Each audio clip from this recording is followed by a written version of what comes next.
সতর্ক বার্তা, যে যার ধর্মের মধ্যেই থাকেন, যে যার আকীদার মধ্যেই থাকেন, সবচাইতে বড় অপরাধ শিরিক করা। আল্লাহ তাআলা মানুষকে স্বাধীনতা দিয়েছেন, মানুষ গুনাহ করতেই পারে। আল্লাহ ক্ষমাশীল, গফুরুর রহিম। কিন্তু একটি গুনাহ এই পৃথিবীতে বেঁচে থাকা অবস্থায় যদি ক্ষমা না চাওয়া হয়, সেই কিয়ামতের দিন তাকে আর ক্ষমা করা হবে না। সেটি হচ্ছে আল্লাহর সাথে অংশীদার স্থাপন করা, শিরিক করা। আল্লাহ তাআলা এক ও দ্বিতীয়।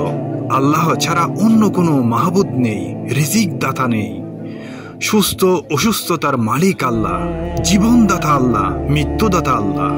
সবকিছু আল্লাহর উপরই। তাই কোনো কিছুতে আল্লাহর সাথে শিরিক করা যাবে না। মৃত্যু তো সবারই আসবেই এই দুনিয়ার জীবনে। এই দুনিয়ার জীবন খুবই অল্প। এই যে হয়াতটুকু আল্লাহ তাআলা আমাদেরকে দিয়েছেন, সেই হয়াতের মধ্যে যেন আমরা শিরিক না করা অবস্থায় মৃত্যুবরণ করি। মহান আল্লাহ তাআলা পবিত্র কুরআনে বলেন, আর স্মরণ করো যখন লুকমান তার পুত্রকে উপদেশ দিয়ে গিয়ে বলেছিল, প্রিয় বৎস, আল্লাহর সাথে শিরিক করো না, নিশ্চয় শিরিক হলো বড় জুলুম।